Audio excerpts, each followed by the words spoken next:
আওয়ামী লীগ নেতৃত্বাধীন সরকারের টানা এক যুগ পূর্তি হলো আজ। 2009 সালের 6 জানুয়ারি সরকার গঠন করে টানা 3 মেয়াদে রাষ্ট্র পরিচালনার দায়িত্ব পালন করছে আওয়ামী লীগ বঙ্গবন্ধু কন্যা শেখ হাসিনার নেতৃত্বে। এ সময়ে দেশের রাজনৈতিক পরিস্থিতি, আন্তর্জাতিক রাজনৈতিক পরিস্থিতি, নানা রকম বিষয়ে টানাপোড়েন, বিভিন্ন চ্যালেঞ্জ মোকাবেলা করে সরকারের হাল ধরে রেখেছেন তিনি। কেমন করলেন বঙ্গবন্ধু কন্যা শেখ হাসিনা এই এক যুগের শাসনে? সরকার কেমন করল এই এক যুগের রাষ্ট্র ক্ষমতায় থেকে? এসব নিয়ে আজ আলোচনা করব SSRM জনতন্ত্রে গণতন্ত্রে। আমি আনোয়ার সাদি আপনাদের স্বাগত জানাচ্ছি। আমার আমন্ত্রিত অতিথি চারজন আমার সঙ্গে রয়েছেন। বাংলাদেশের সংবিধানের অন্যতম প্রণেতা এবং গণফোরাম নেতা জনাব অধ্যাপক ডক্টর আবু সাঈদ। আমার সঙ্গে আছেন মৎস্য ও পশুপালন মন্ত্রণালয়ের মাননীয় মন্ত্রী অ্যাডভোকেট সম রেজাউল করিম MP। আমার সঙ্গে রয়েছেন জাতীয় পার্টির চেয়ারম্যান জনাব অ্যাডভোকেট কাজী ফিরোজ রশিদ MP এবং আমার সঙ্গে রয়েছেন বিএনপির যুগ্ম মহাসচিব জনাব অ্যাডভোকেট সৈয়দ মোয়াজ্জেম হোসেন আলাল। আপনাদের সবাইকে স্বাগত জানাচ্ছি। জনাব অ্যাডভোকেট সৈয়দ মোয়াজ্জেম হোসেন আলাল, আপনাকে দিয়ে আমি আলোচনা শুরু করতে চাই। এই যে সরকারের এক যুগ পূর্তি হলো আজকে, এই এক যুগ পূর্তির দিনটিতে দাঁড়িয়ে আপনি কিভাবে এই সরকারকে মূল্যায়ন করবেন? আপনাকে ধন্যবাদ। সম্মানিত সহ আলোচক যারা আছেন তাদের সহ দর্শক শ্রোতা প্রত্যেককে আমার পক্ষ থেকে শুভেচ্ছা এবং অভিনন্দন, এবং একই সঙ্গে বিএনপির পক্ষ থেকেও। এটার মূল্যায়ন তো সংগত কারণেই, আমি যেহেতু বিরোধী দলীয় রাজনীতির পরিচয় নিয়ে কাজ করি, এই সরকারের দোষ ত্রুটিগুলো বা গঠনমূলক সমালোচনাগুলো করাই আমার দিক থেকে প্রাধান্য পাবে, এটাই স্বাভাবিক। সেই ক্ষেত্রে আমি যেটা বলতে চাই সেটা হচ্ছে যে যুগ পূর্তি হয়েছে ঠিক আছে, কিন্তু যুগের মধ্যে যে খণ্ডিত অংশ, এই খণ্ডিত অংশ তো জবরদখল করে রাখা ক্ষমতার সময়। এটা 2009 থেকে যেটা ছিল সেটা ছিল নির্বাচনের মাধ্যমে। এর পরবর্তীতে যেগুলো হয়েছে এগুলোকে সুষ্ঠু নির্বাচন বলা যাবে কিনা সে পোস্টমর্টেম এখনো চলবে। তারপরে ওনারা আছেন, বাস্তবতাটা হচ্ছে এই থাকার মধ্য দিয়ে নানা চড়াই উতরাই পেরিয়ে বা নানা রকমের ঝঞ্ঝা, তারপরে দুর্নীতি অনিয়মের বেড়াজালের মধ্যে আটকা পড়ে যতটুকু সম্ভব ভালো করার চেষ্টা করেছেন প্রত্যেক সরকার প্রধানই তাই করে। কিন্তু এ ভালো করতে গিয়ে জনগণের যে নাভিশ্বাস উঠে গেছে সেই দিকটা এই সরকারের দৃষ্টি অনেক কম। উন্নয়নের নামে যা কিছু হয়েছে সেটা নিয়ে বাগাড়ম্বর অনেক বেশি, কিন্তু বিষয়টা দাঁড়িয়েছে মূল প্রতিপাদ্য যে আমাদের মুক্তিযুদ্ধের যে চেতনার মূল বিষয়টি ছিল যে সামাজিক ন্যায় বিচার, সাম্য, মানবিক মর্যাদা, এই সাম্যের জায়গাটা প্রচন্ড রকম আঘাতপ্রাপ্ত হয়েছে, আহত হয়েছে গুরুতর ভাবে। কারণ সর্বশেষ যেটা বিশেষজ্ঞদের রিপোর্ট এবং পরিসংখ্যান, তাতেও দেখা গেছে প্রতি 5 জন মানুষের দরিদ্র সীমার যারা আছেন সেরকম 5 জন মানুষের সঙ্গে ধনী বলে যারা স্বীকৃতি পেয়েছেন সম্প্রতি বা আগেও ছিলেন, তাদের সঙ্গে আয় বৈষম্যের ধাপটা বেড়েছে। আগে ছিল 5 ধাপ স্বাধীনতার পর, এখন সেটা বেড়ে দাঁড়িয়েছে 123 ধাপ। অর্থাৎ গরিব মানুষ মরে যাচ্ছে, মধ্যবিত্ত তো নাই, বিলুপ্ত হয়ে গেছে। এই সঙ্গে করের বোঝা, বিদ্যুৎ, পানির বিল, গ্যাসের বিল দফায় দফায় বাড়া, দ্রব্যমূল্য নিয়ন্ত্রণ করতে ব্যর্থ হওয়া, এই সব কিছু মিলিয়ে যেটা দাঁড়িয়েছে সেটা হচ্ছে যে মানুষ এখানে স্বস্তি খুঁজে পাচ্ছে না। মানুষ চতুর্দিকে অনেক কিছু চাকচিক্য দেখছে, অনেক কিছু বিদ্যুতের ঝলকানির মতো দেখছে, আলো দেখছে, ফ্ল্যাশ লাইট দেখছে, আতশবাজি দেখছে, কিন্তু মানুষের বেঁচে থাকার যে সামান্যতম একটা অবলম্বনের যে আয়, যে এই আতশবাজির সঙ্গে এই আলো ঝলমলে অবস্থার সঙ্গে তাল মিলিয়ে আমি একটু উপরে উঠবো, সেটা একটা শ্রেণী পাচ্ছিই না। এবং সর্বশেষ ওয়েলথ ট্যাক্সের তথ্য অনুযায়ী দেখা গেছে যে কোটিপতির সংখ্যা বাংলাদেশে সবচেয়ে বেশি সারা পৃথিবীর মধ্যে, ইভেন চায়নার চেয়েও বেশি। এই যে আয় বৈষম্যের মধ্য থেকে মানুষ বঞ্চিত হচ্ছে, এবং একই সঙ্গে দুর্নীতি, অব্যবস্থাপনা, এগুলোকে একা সামাল দিতে হচ্ছে বেশিরভাগ সময় প্রধানমন্ত্রীকে। কারণ কাকে গ্রেফতার করতে হবে সেটাও বলে যে প্রধানমন্ত্রীর ইঙ্গিত ফেলিয়ে গ্রেফতার করব, কাকে ধরতে হবে সেটাও প্রধানমন্ত্রীর ইঙ্গিত করতে হবে। এই যে এক জায়গায় কেন্দ্রীভূত হয়ে গেছে সবকিছু, এটা একটা ভালো লক্ষণ না। গণতান্ত্রিক ভাবে নির্বাচিত সরকারের জন্য ভালো না, আর জোর করে ক্ষমতায় বসে থাকা কোনো সরকারের জন্য ভালো না। কারণ ক্ষমতার যত বিকেন্দ্রীকরণ হবে এবং যত বেশি সাধারণ মানুষের কাছে গিয়ে পৌঁছতে পারবে, তত বেশি সফলতা আসবে বলে মনে করি আমরা। জি, পরিসংখ্যানগতভাবে অনেক কিছু হয়তো ওনারা বলবেন, যে কিন্তু সে পরিসংখ্যান আমি আপনার কাছে আরেকবার আসবো, কিন্তু যাওয়ার আগে একটি ছোট প্রশ্ন করতে চাই। সেটি হলো, আপনি শুরুতে বলেছেন যে যেহেতু আপনি বিরোধী রাজনীতি করেন, তাই আপনার মূল্যায়নে সরকারের সমালোচনাই থাকবে। এই 9 বছরে আওয়ামী লীগ শাসনের একটি ভালো দিক আমি আপনার কাছে শুনতে চাই, যা বিরোধী রাজনীতি করলেও আপনার চোখে ভালো লেগেছে, জনাব আলাল। আমি আপনাকে হ্যাঁ বলবো, আমি আপনাকে একটু সংশোধন করে দিই বিনয়ের সাথে। আমি বলেছি প্রাধান্য পাবে। মাঝখানে কিন্তু আমি প্রধানমন্ত্রীর প্রশংসা করে গেছি, খেয়াল করবেন। কোটিপতির সংখ্যা বৃদ্ধি পেয়েছে সেই প্রশংসা করে গেছি, অর্থাৎ অর্থনীতি সমৃদ্ধ হয়েছে এই প্রশংসা করে গেছি। প্রাধান্য পাবে, এটাই স্বাভাবিক। আর ভালো কাজ যদি বলেন, হ্যাঁ ভালো কাজ হয়েছে, ভালো কাজ হবে না কেন? প্রত্যেক সরকারের বলেই তো ভালো এবং খারাপ কাজের সমন্বয় থাকে। ভালো কাজ হয়েছে, যেমন মুক্তিযুদ্ধ বিষয়ক মন্ত্রণালয়, যেটা বেগম খালেদা জিয়া প্রতিষ্ঠিত করেছিলেন, সেটার মধ্য দিয়ে মুক্তিযুদ্ধের সম্মান এবং এটার ডিগনিটি, এটার সারা বিশ্বে এটার আরো প্রচার বেশি করে স্মরণ করার যে উদ্যোগটা বিএনপি সরকার সর্বশেষ নিয়েছিল, সেটা ধারাবাহিকতাকে রেখে ওনারা আরো কর্মতৎপরতা বৃদ্ধি করেছে। জি, আবার এইখানটাই আঘাত পাওয়ার মতো কাজ হয়েছে যে মুক্তিযোদ্ধাদেরকে নাম অন্তর্ভুক্ত করে রাজাকারদের তালিকা করা হয়েছে। প্রবাসী কল্যাণ মন্ত্রণালয় বেগম খালেদা জিয়া করেছিলেন, সেইটার মাধ্যমেও তারা ভালো ভালো কিছু তৎপরতা দেখিয়েছেন, এটা প্রশংসার যোগ্য।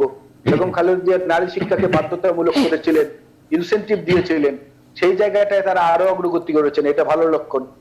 ভালো কাজ তো আছে, বিদ্যুতের ব্যাপারে উন্নয়ন করেছেন, এটা ভালো লক্ষণ। কিন্তু সেই বিদ্যুতের বিল দিতে দিতে তো আমাদের চামড়া উঠে যাচ্ছে। জি, এত বেশি করে আমি আপনার কাছে আবারও আসবো। জনাব অ্যাডভোকেট কাজী ফিরোজ রশিদ এমপি, এই একযুগের দুঃখিত, উনি আমাদের সঙ্গে এই মুহূর্তে নেই। জনাব অধ্যাপক ডক্টর আবু সাঈদ, সরকারের এই একযোগের শাসনের মূল্যায়ন করতে গিয়ে যে বৈষম্য বৃদ্ধির যে পরিসংখ্যান জনাব অ্যাডভোকেট মোয়াজ্জেম হোসেন আলাল দিচ্ছেন, সেটি কতটুকু গুরুত্বপূর্ণ আপনার কাছে মনে হয়?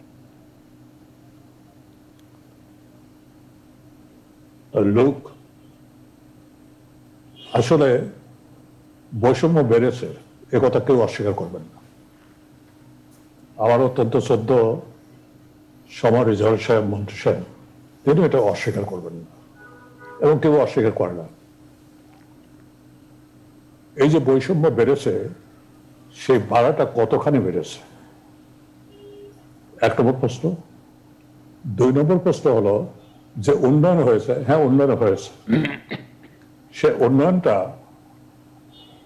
সাধারণ মানুষের জন্য একটু বেনিফিট নিয়ে আসছে সেটা। আর এই উন্নয়নটা এক যুগ ধরে যে বলা হচ্ছে, আসলে 1 যুগ ধরে নয়। এটা মনে রাখতে হবে, স্বাধীনতা মুক্তিযুদ্ধের কথা যখনই বলি তার পটভূমিকা আছে, আর এই 12 বছরের কথা যখন বলি, 1 যুগের কথা বলি, তার পিছনের কথা আছে, আলাল সাহেব বলার চেষ্টা করেছে। আমি এইদিকে যাবো না, আমি শুধু এইটা বলতে চাই যে এটা তো ইতিহাস সত্য যে 75 পরে জাতির পিতা বঙ্গবন্ধু শেখ মুজিবকে হত্যা করে যে রাষ্ট্র আমরা নির্মাণ করতে চেয়েছিলাম, সেই রাষ্ট্রের চিন্তা চেতনা স্বপ্ন আকাঙ্ক্ষা সবকিছুকেই তার মৃত্যুর পর থেকে ধূলিসাৎ করা হয়েছে। 21 বছর আমরা সংগ্রাম করেছি আওয়ামী লীগের হয়ে, এটা তো অস্বীকার করার উপায় নেই। কিন্তু আমরা এই দেখেছি আওয়ামী লীগের যে সমস্ত নেতা নেত্রী সংগ্রাম করে 96 সালে ক্ষমতায় নিয়ে আসছিলেন, আজকের এই 12 বছরের শেষের দিকে এসে আমি দেখতে পাই তারা আজকে আওয়ামী লীগে কণ্ঠস্বর কিংবা বিতাড়িত। কারণ সবসময় রাষ্ট্র যখন স্বৈরতান্ত্রিক হয়ে ওঠে, তার শাসক যখন কেন্দ্রীভূত ক্ষমতার অধিকারী হয়, তখন পুরনো এইসব সহচরদের সহযোগীদের বিতাড়িত করে এবং নতুনদের নিয়ে আসে, এবং নতুনদের অধিকাংশ তারা স্থাপকতায় ব্যস্ত থাকে এবং গুণাগুণ বিচার না করেই তারা নানা ধরনের কথা জনগণের সামনে উত্থাপন করে। সেটা হয়তো জনগণ বিশ্বাস করে না, অথবা জনগণকে বিভ্রান্তের জন্য বিশ্বাস করানোর চেষ্টা করা। আজকে যে দৃশ্যমান উন্নয়ন কি হয়েছে, রাজনীতিতে হ্যাঁ, অবশ্যই উন্নয়ন নতুনদের কোনো হয়েছে। জায়গা নেই রাজনীতিতে? শুধু যারা আগে রাজনীতি শুরু করেছিলেন তারাই থাকবেন? না না, রাজনীতি তো কন্টিনিউয়াস প্রসেস। রাজনীতির যে আদর্শ লক্ষ্য যদি না থাকে এবং মহৎ উদ্দেশ্য যদি না থাকে, সেই রাজনীতি রাজনীতি না। আজকে তো রাজনীতি পণ্যে পরিণত হয়েছে, যার জন্য রিজাল ভাই আছেন, ফিরোজ ভাই আছেন এখানে, তারা বলতে পারবেন পার্লামেন্টে কতজন ব্যবসায়িক আর কতজন রাজনীতিবিদ আর কতজন অন্য পেশা। তারা বিচার করে অবশ্যই বলবেন। আর যেটা 63% যারা আছে, যারা ব্যবসায়ী, যে রাজনীতিকে যদি ব্যবসায়ীদের হাতে ফেলে দেন, তারা রাজনীতি নিয়ে ব্যবসায়ী করবে। সেই জন্য নতুন প্রজন্মের কথা যে বলছেন, নতুন যে অবস্থার কথা বলছেন, আর পুরনো যারা ত্যাগী আদর্শবান নেতা এখনো গ্রামগঞ্জে পুড়ে আছে, তাদের কোনো মূল্যায়ন তেমনটি আছে বলে আমার মনে হয় না। রিজাল ভাই বলতে পারবেন। এবং আমি বিবেকের সাথে যদি প্রতারণা না করি এবং হৃদয়ের রক্তক্ষরিত চিন্তা চেতনায় যদি আমি সত্য কথা বলি, তাহলে সত্য কথাটা হবে এই, যে আমার প্রথম জীবন থেকে আরম্ভ করে শেষ অবধি এখন পর্যন্ত আমি জাতির পিতা বঙ্গবন্ধুর আদর্শকে লালন করি, ধারণ করি এবং জাতির পিতা হিসেবে তাকে দেখি এবং তার মহৎ আদর্শ নিয়ে এগিয়ে যেতে চাই। জি। সেই বিচারে যদি আমি দেখি, তাহলে নতুন যারা এসছে তাদের অধিকাংশই যারা এসছে, তারা এই ত্যাগ তিতিক্ষার ভিতর দিয়ে আসে নাই। জি, আমি আপনার কাছে আসবো। জনাব অ্যাডভোকেট কাজী ফিরোজ রশিদ এমপি, একযুগ সরকারের মূল্যায়ন করতে গিয়ে জনাব অ্যাডভোকেট সৈয়দ মোয়াজ্জেম হোসেন আলাল বলছেন বৈষম্য বেড়েছে। জনাব অধ্যাপক ডক্টর আবু সাইদ বলছেন যে রাজনীতি এখন অনেকটাই অরাজনীতিকদের হাতে আছে। আপনার কি মূল্যায়ন এই একযুগ নিয়ে?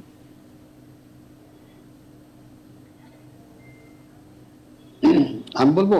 জি, জনাব অ্যাডভোকেট কাজী ফিরোজ রশিদ এমপি। হ্যালো। জি জি। জি, আসসালামু আলাইকুম।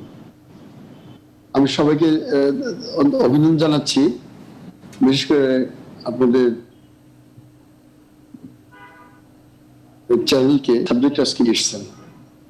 তো আসলে সাইদ ভাই যেটা বলেছেন যথার্থ বলেছেন, যে যখনই দেশ উন্নয়নের দিকে যায়, কিছু লোক তো দীর্ঘদিন রাষ্ট্র ক্ষমতা থাকলে দল কিছু ঢুকে যায়,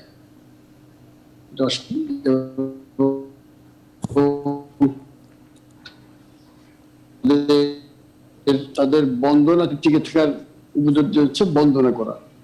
সকাল বিকাল দলের যা না জানে তাও বন্দনা করতে থাকে। এরা শুধু জোয়ার দেখেছে, ভাটার টান দেখে নাই তো। যদি তারা 62 শিক্ষা আন্দোলন দেখতো, 64-67 দেখতো, 69 দেখতো গণ আন্দোলন, 70-এর নির্বাচনের পরে 71-এর মুক্তিযুদ্ধ, তারপরে বহু আন্দোলন সংগ্রাম হয়েছে। আমাদের বুদ্ধে দুটো মার্শালের বুদ্ধেই আওয়ামী লীগ আন্দোলন করেছে। আন্দোলনের মধ্যে দিয়ে আওয়ামী লীগের সৃষ্টি এবং আন্দোলনের মধ্যেই তাদের এই অগ্রগতি প্রগতি যা বলেন। কিন্তু আমরা কি দেখতেছি? আমরা দেখতেছি যে উন্নয়ন তো হচ্ছে, উন্নয়ন হচ্ছে একটা ধারাবাহিকতা। উন্নয়ন একদিনে একটি সরকার শুরু করে, তার সরকার অনেক বেশি হয়, কিন্তু উন্নয়ন তো জন্মলগ্ন থেকে উন্নয়ন হচ্ছে একটু একটু করে, কখনো বেশি কখনো কম, হয়তো কখনো থমকে গেছিল। আমাদের সময় আমাদের বাজেট খুব কম ছিল, ধরেন 8,000 কোটি টাকা বা 10,000 কোটি টাকা। এখন 6 লক্ষ কোটি টাকা বাজেট বা 7 লক্ষ কোটি টাকা চলতে, অর্থাৎ এখন থেকে 70 গুণ বেশি এখন বাজেট আমাদের সময় থেকে। তখন আমরা কিছু উন্নয়ন করেছিলাম ওই বাজেটে। আমরা উপজেলা করেছিলাম, পরে উপজেলা বন্ধ হয়ে গেল, সমস্ত গ্রাম বাংলা উন্নয়ন একদিনে বন্ধ হয়ে গেল। এই যে বাজেট বাড়লো, জনাব কাজী ফিরোজ রশিদ, এই যে বাজেটের আকার বাড়লো, এটি কি সরকারের সাফল্য না ব্যর্থতা? না, এটা নিশ্চয়ই মানুষের আয় বেড়েছে, সরকারের আয় বেড়েছে। এটা তো বাজেট তো আপনার যদি টাকা না থাকে, ট্রেজারি যদি শূন্য থাকে, বাজেট করবেন কি দিয়া? আপনি ব্যয় করতে হলে তো আয় করতে হবে। নিশ্চয়ই সরকারের আয় ওই ধরনের আছে দেখে সে আয় বুঝিয়ে সে ব্যয় করে, আয় এবং ব্যয়ের সমতা আনতে বাজেটটা করা হয়। এখন দেখেন পদ্মা ব্রিজের মতো একটা বড় ব্রিজ, এটা কিন্তু আরো 1 বছর আগে শেষ হইতো, কিন্তু আমরা পারলাম না কেন? ওই এইটার বুদ্ধি আবার ষড়যন্ত্র শুরু হলো। পদ্মা ব্রিজ শুরু হলো না, টেন্ডার দেওয়া হলো না, এর আগে কলেজ শুরু হয়ে গেছে সব। চুরি হয়ে গেছে। তারপর বলেন যে চুরির একটা হয়েছিল, উদ্যোগ গ্রহণ করেছিল, যার জন্য আমাদের 1-1.5 বছর নষ্ট হলো পদ্মা ব্রিজটা করতে। কত নষ্ট হচ্ছে এখন দেখেন। আগামী বছরের জুনে এই পদ্মা ব্রিজ ইনশাল্লাহ আমরা চলতে পারবো। বাইরের সমুদ্র বন্দর, বঙ্গবন্ধু টানেল যেটা চট্টগ্রাম হচ্ছে, এবং মেট্রো রেল যেটা আমাদের মাথার উপর দিয়ে ঝুলতেছে, শুরু হয়ে যাবে। মাতাবাড়ি বিদ্যুৎ কেন্দ্র। অর্থাৎ এক কথা বলা যায় যে বড় বড় যত প্রজেক্টগুলো গত 12 বছরের গ্রহণ করেছে, এবং এই 7 বছর এইগুলো কিন্তু খুব স্পিডে চলতেছে। অর্থাৎ উন্নয়নের যে মহাসড়কে যে গতি, এটা বাড়িয়ে দেওয়া হয়েছে। সঙ্গে সঙ্গে কিন্তু লুটপাটের গতিও বাড়ছে। এই যে টিপি হালদার, আপনার চ্যানেলে আমি দেখতেছি তাকে, জি, ইন্টারপোল রেড অ্যালার্ট জারি করেছে। ব্লু অ্যালার্ট করেন, সে সাদা অ্যালার্ট করে দেন, এতে কিছু আসে যায় না। টাকা নিয়ে গেল কিভাবে? তখন তো আমরা ধরতে পারিনি। তখন তো এখানে মনিটরিং নাই। বাংলাদেশ ব্যাংক থেকে 800 কোটি টাকা যখন চলে যায়, তখন সেটা দেখা যায় না। যাওয়ার পরে আমরা চলে বেশি দৌড়তে থাকি, ঘুরতে থাকি, সেটা না। এখানে হচ্ছে কি, আমাদের মনিটরিং খুব অভাব। ব্যাংকিং সেক্টর একদম নাজুক অবস্থা। আমরা বলছিলাম যে বাংলাদেশ ব্যাংকের মনিটরিং খুব খারাপ অবস্থা, এবং ব্যাংকিং ডিভিশন যেটা আছে অর্থ মন্ত্রণালয়ের, তাদেরও এখানে গাফিলতি আছে। কারণ তারা তাদের সাথে সমন্বয় করে এই সমস্ত ব্যাংকগুলো থেকে লুটপাট হয়ে গেছে। অর্থাৎ এক ব্যাংকের ডাইরেক্টর আরেক ব্যাংকের টাকা নেয়, আরেক ব্যাংকের ডাইরেক্টর আরেক, অর্থাৎ ওটা ব্যাংকিং ব্যবস্থা কিন্তু এখন পারিবারিক তন্ত্রে ব্যবহার হয়ে গেছে। একটা পরিবারের 4 জন সদস্য ব্যাংকের ডাইরেক্টর হবে, তাই ব্যাংকে যদি 10 জন থাকে স্পন্সর ডাইরেক্টর, 40 জন তাদের ডাইরেক্টর হয়ে গেছে। তাদের বোর্ডরুম করতে হচ্ছে এখন অনেক বড় করে, 100 ফুটের লম্বা বোর্ডরুম করতে হয় 40 জনকে বসাইতে হলে। তো সেই জন্য প্রত্যেকটা জায়গা মানুষকে আপনার ব্যাংক ডিভিডেন্ড কম দেয়, অর্থাৎ তাদের খরচ এত বেশি। একটা ব্যাংকের আপনার যদি বছরে সভা দেখেন, কি ধরনের সভা তারা করতে যায়, কোথায় যায়। ভাগ্য ভালো যে লন্ডনে গিয়ে যায় সভা না, করতে। পাশাপাশি রেমিটেন্স প্রবাহ রিজার্ভও তো বেড়েছে। এই রিজার্ভটাতে বাড়ছে, আপনার সাথে আমি সম্পূর্ণ একমত। এইখানে ক্রেডিট টেকার, প্রাইভেট সেক্টর ক্রেডিট হচ্ছে সাধারণ মানুষের, খেটে খাওয়া মানুষের, গ্রামের মানুষের, যারা সমুদ্র পথে জীবনকে বাজি রেখে চলে যায়। কেউ চলে যায় মৃত্যুবরণ করে, কেউ ওখানে যে পৌঁছে তারা যখন একটু পায়ের নিচে মাটি পায়, অনেক নিগ্রহ সহ্য করতে হয় তাদের, অত্যাচার সহ্য করে। ভাষা বোঝে না আমি বলতেছি, তারা কয়েকটা টাকা পাঠায় দিচ্ছে। জি, আমি আপনার কাছে আবারও আসবো। আমি জনাব মাননীয় মন্ত্রী অ্যাডভোকেট সমর রেজাউল করিম এমপির কাছে যেতে চাই যে সরকার উন্নয়নের গতি আছে, সরকার ব্যাপক উন্নয়ন করছে, কিন্তু বৈষম্য, রাজনীতি হাতছাড়া হওয়া এবং বিশেষ করে ব্যাংকিং খাত নিয়ে প্রশ্ন, দুর্নীতি নিয়ে প্রশ্ন, এরকম বেশ কিছু সমালোচনা এই 12 বছরের আজকের এই দিনটিতে এসে আওয়ামী লীগকে নিয়ে করছে অন্যরা। কি বলবেন আপনি? ধন্যবাদ আপনাকে। আমি কথা বলার শুরুতেই আমার নির্বাচনী এলাকা পিরোজপুর 1 আসনের পিরোজপুর নাজিরপুর স্বরূপকাঠির ভোটারদের প্রতি কৃতজ্ঞতা জানাতে চাই মাননীয় প্রধানমন্ত্রী শেখ হাসিনার প্রতি। কারণ তিনি মনোনয়ন দিয়ে সংসদ সদস্য সুযোগ দিয়েছিলেন, ভোটাররা ভোট দিয়েছেন, তিনি ক্যাবিনেটে নিয়ে এসেছেন। আর আরো কৃতজ্ঞতা জানাতে চাই এবং শ্রদ্ধা জানাতে চাই আমাদের মহান নেতা জাতির জনক বঙ্গবন্ধু শেখ মুজিবুর রহমানের প্রতি। কারণ তার দূরদর্শী নেতৃত্বে দীর্ঘ আন্দোলন সংগ্রামের ধারাবাহিকতায় এই দেশটি স্বাধীন না হলে আজকে যত বাজেট, যত কথা নিয়ে আলোচনা করছি, কিছুই আলোচনা করার মতো পরিবেশ থাকতো না। প্রথমত, মাননীয় প্রধানমন্ত্রী শেখ হাসিনার নেতৃত্বে ধারাবাহিক সরকারের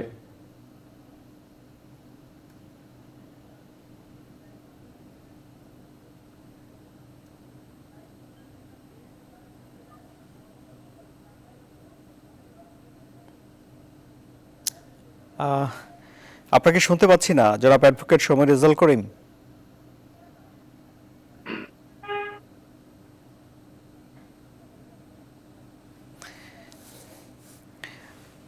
আমরা একটা বিরতি নেই, সুপ্রিয় দর্শক আমাদের সঙ্গে থাকুন, আমরা ফিরছি।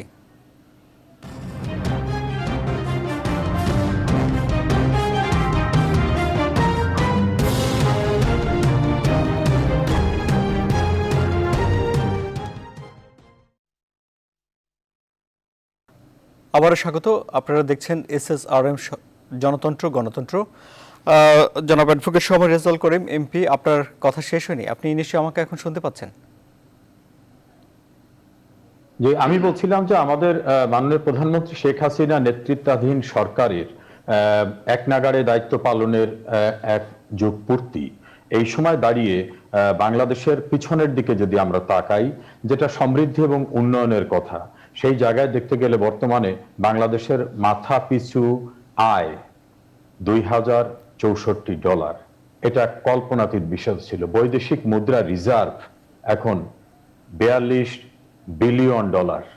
আর বাংলাদেশ ছিল স্বল্পোন্নত দেশ, সেখান থেকে উন্নয়নশীল দেশে পৌঁছেছে।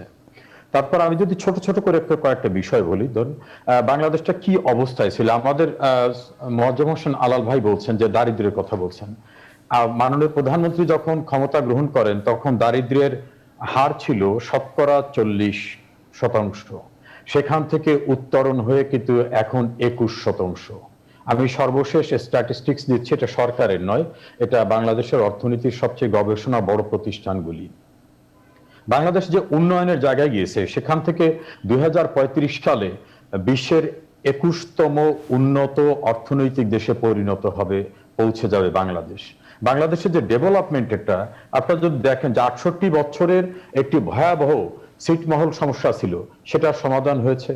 বাংলাদেশের প্রায় সমপরিমাণ সমুদ্রের জায়গাটা আমরা বেস্ট কূটনৈতিক তৎপরতা এবং আন্তর্জাতিক পর্যায়ের মামলা করার ভিতর থেকে অর্জন করেছি। আমাদের ব্লু ইকোনমি ফিরে আসছে। আমাদের মহাকাশে বঙ্গবন্ধু স্যাটেলাইট নিক্ষেপণের ভিতর থেকে আজকে কিন্তু ওই স্যাটেলাইটের মধ্য থেকে আমরা চলছি। বাংলাদেশ একটা সময় ছিল বিচারহীনতার সংস্কৃতির দেশ, সেখান থেকে কিন্তু আমরা যুদ্ধ অপরাধীদের বিচার করতে পেরেছি, বঙ্গবন্ধুর খুনিদের বিচার হয়েছে, বুদ্ধিজীবী হত্যার বিচার হয়েছে, বিডিআর কিলিং এর বিচার হয়েছে, নারায়ণগঞ্জের 7 খুনের ঘটনার বিচার হয়েছে, বিশ্বজিৎ হত্যার বিচার হয়েছে, টঙ্গীর আহসানুল্লাহ মাস্টার, নাটোরের মমতাজ, খুলনার মঞ্জুরুল ইমাম, এরকম অনেক হত্যাকাণ্ডের বিচার হয়েছে অপরাধীদের। আমরা রোহিঙ্গাদের ভয়াবহ একটা সংকটকে কিন্তু মাননীয় প্রধানমন্ত্রী তার দূরদর্শী নেতৃত্ব দিয়ে, তাদেরকে আশ্রয় দিয়ে বিশ্বের কাছে তিনি আজ মানবতার জননী হিসাবে স্বীকৃত। বিদ্যুৎ উৎপাদন শতভাগ হয়েছে, এখন উপচে পড়া বিদ্যুৎ।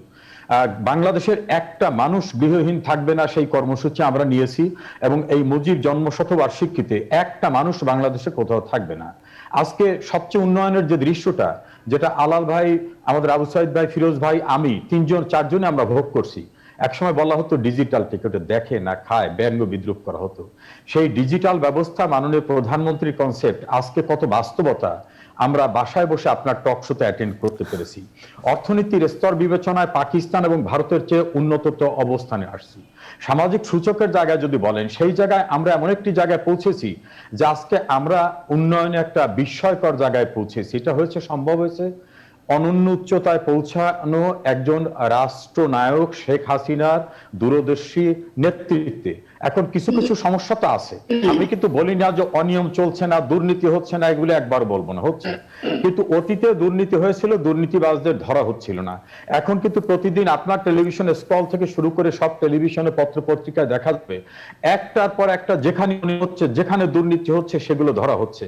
ফিরোজ ভাই যে প্রত্যাশার কথা বলছেন, যে যেভাবে বিদেশে টাকা পাচার হয়েছে, ট্রু, সেগুলোকে যদি আমরা আরো আগে ধরতে পারতাম, তাহলে উন্নয়নের যে গতিটা, সেই গতিটা আসতো।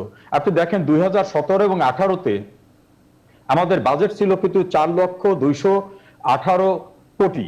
সেই জায়গায় এবার আমরা কিন্তু বাজেট নিয়েছি 5,68,000 কোটি টাকার বাজেট।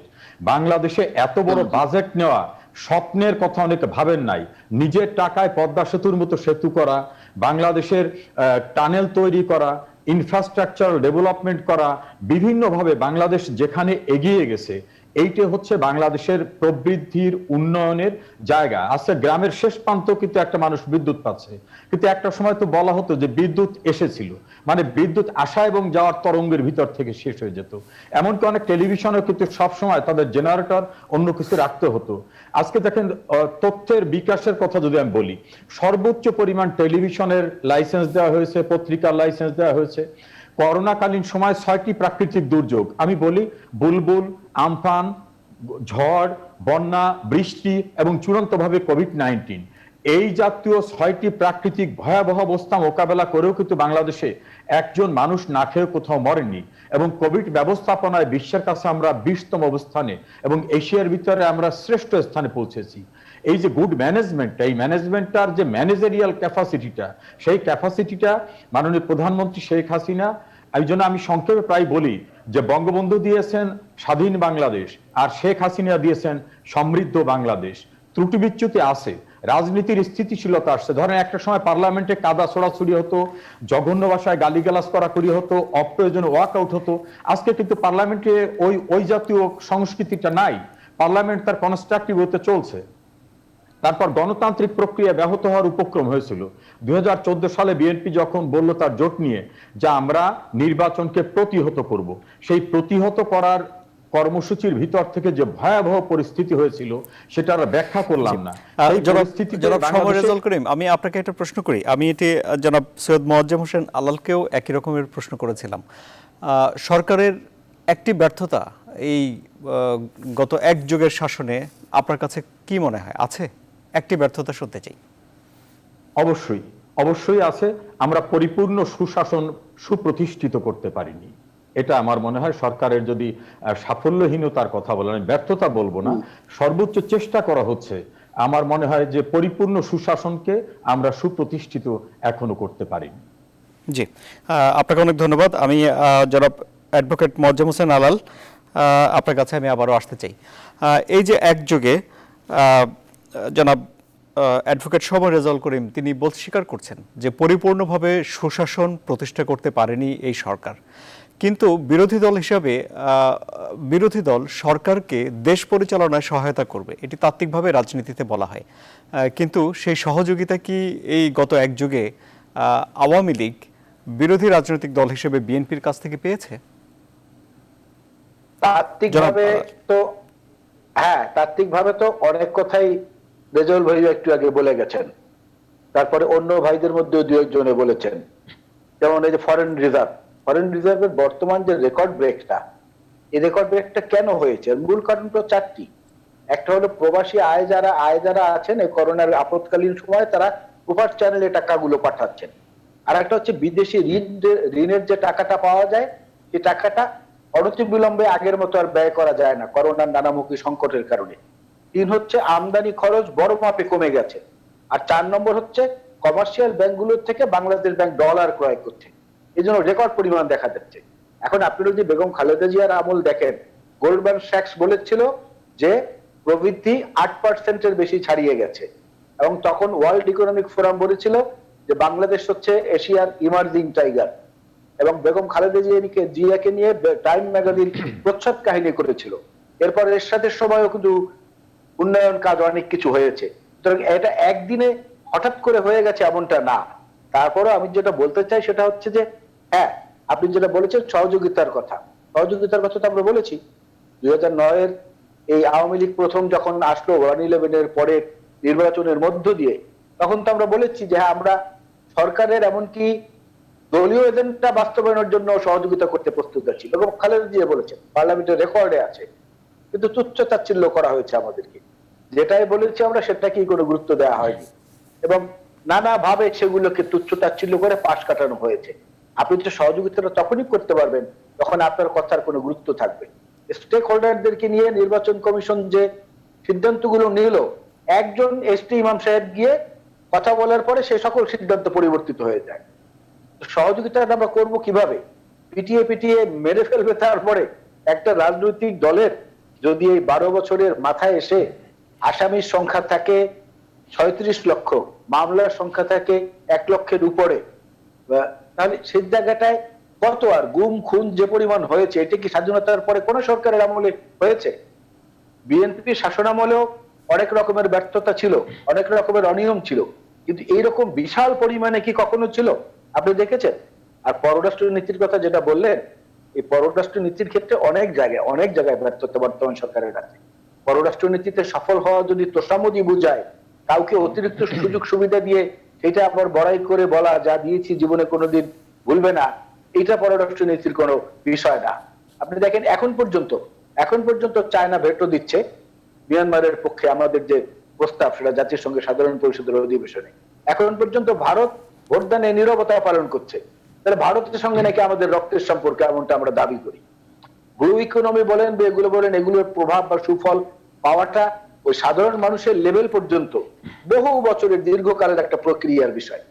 আপাতত যে হিসাবটা আমাদের কাছে, সেটা আমরা যত সহযোগিতা করতে চেয়েছি অত আমাদেরকে তুচ্ছ-তাচ্ছিল্য করা হয়েছে। জি, এবং আমি সবচেয়ে বড় কথা হচ্ছে- আপনার কাছে আমি আবারও আসবো। জনাব অ্যাডভোকেট কাজী ফিরোজ রশিদ, যদি আওয়ামী লীগ সরকার পরিচালনা করতে গিয়ে বিরোধী দল হিসেবে বিএনপির সহযোগিতা পেত, তাহলে কি বাংলাদেশের অগ্রগতি ত্বরান্বিত হতো? এবং সহযোগিতা না করার জন্য, না করার কারণ হিসেবে জনাব অ্যাডভোকেট সৈয়দ মোয়াজ্জেম হোসেন আলাল যেসব যুক্তি তুলে ধরলেন, সেগুলো কি আপনার কাছে গ্রহণযোগ্য মনে হচ্ছে, জনাব অ্যাডভোকেট কাজী ফিরোজ রশিদ?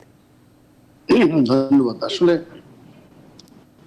কখনো কোনো সরকারকে বিরোধী দল ওইভাবে সহযোগিতা করে না। বিরোধী দল মানে সরকারের একটা ছায়া সরকার, তারা সরকারের ভুল ত্রুটি ধরবে। সরকারি গুরুত্ব করার জন্য, ডাকডোল পিটানোর জন্য সরকারি লোকজনই যথেষ্ট। কেমন? আমি যেটা বলতেছিলাম যে হ্যাঁ, আমাদের উন্নয়ন সব জায়গায় হয়েছে।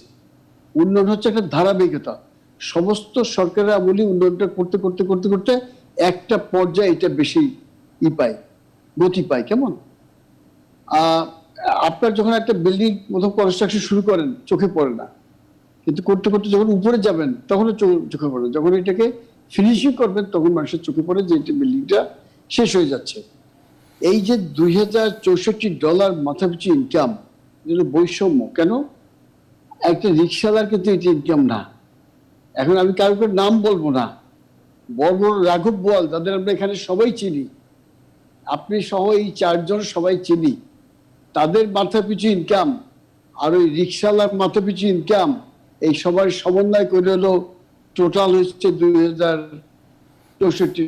জি, এটি একটি গড় সংখ্যা। যদি 2200 পরিবারকে তাদের ইনকামটা এর মধ্যে আসবে না, তাহলে আমাদের মাথা পিছু ইনকাম কোথায় আছে সেটা পরবর্তী সময় স্ট্যাটিস্টিক্স যারা করেন তারা জানতে পারবেন। স্ট্যাটিস্টিক্সে সবই আছে, রেমিটেন্স বাড়াচ্ছে, কিন্তু এই কত টাকা বিদেশে যাচ্ছে এইটা কি স্ট্যাটিস্টিক্স বলছে? দেখেন, এই যে আপনি প্রথমে বলছিলেন যে বিদেশের টাকা, আমাদের শ্রমিকরা তাদের ঘামে ঝরার টাকা অনেক কষ্ট করে তারা দেশে পাঠায়। এই টাকাটা সরকার সমস্ত সাফল্য ম্লান করে দিচ্ছে কিছু সংখ্যক দুষ্কৃতিকারী ছলে বলে নানা কৌশলে এই টাকাটা, দেশের টাকা রিজার্ভ, আমাদের এই যে বৈদেশিক মুদ্রা, এইটা তারা আবার বিদেশে নিয়ে যাচ্ছে। এই যে কোথায় বেগম পাড়া করতেছে, কোথায় সেকেন্ড হোম করতেছে, এইগুলো বের করা দরকার। সব আমরা জানি। এর আগে কে কবে 3 নাম্বার দিচ্ছে, খালি এইটা দেখি হয় যে ইনকাম ট্যাক্সের 3 নাম্বার কার কয় বছর আগে হাল নাগাদ যারা করছেন, এই হালে যারা বিএসএ রেকর্ড করছে তাদের অবস্থানে দেখেন। সিএসএ, এসএ, আরএস আছে এর আগে, এই সবাই তো এখানে সুশিক্ষিত। এইটা না দেখে আপনি যদি বলেন একদিনে তারা টাকা হোয়াইট কিনে ফেলাইয়া বিদেশে চলে যাবে, তো হবে না। আপনি লিস্টে টানে দেন, মানুষের জানুক যে এরা সম্পদশালী, এদের দেশে তো ভালো, বিদেশে অনেক টাকা আছে। জি, টাকাটা কিভাবে গেছে ক্ষমতা আমাদের অনেক নেই। অনেক ধন্যবাদ জনাব অ্যাডভোকেট কাজী ফিরোজ রশিদ। অনুষ্ঠানের শেষ দিকে আছি আমি। জনাব অধ্যাপক ডক্টর আবু সাঈদ, 12 বছর এই যে পার করলো আওয়ামী লীগ সরকার, এখনো ক্ষমতায় আছে, আগামী দিনগুলোতে এই সরকারের কাছে আপনার কি প্রত্যাশা? দেখেন, প্রত্যাশা কার কাছে থাকে? যে প্রত্যাশা পূরণ করার মতো যোগ্যতা এবং দক্ষতা থাকে। একটা কথা পরিষ্কারভাবে বলা দরকার, এই যে উন্নয়নের কথা বলি, যে কথাটা ফিরোজ ভাই আলাল এবং আমার শ্রদ্ধ রিজাউল সাহেব স্বীকার করেন, সেটা হলো এটা গ্র্যাজুয়াল ডেভেলপমেন্ট। এই যে গ্র্যাজুয়াল ডেভেলপমেন্টের ভিতরে এখন উন্নয়নটা দৃশ্যমান। একটা শিশু যদি 50 বছর আগে জন্মগ্রহণ করে থাকে, সে আজকে সেই শিশুটা 50 বছরের অবয়সী হারাতে থাকে না। সে আস্তে আস্তে বড় হয়, কর্মক্ষম হয়, তারপর হয় রাষ্ট্রের অবস্থা তাই।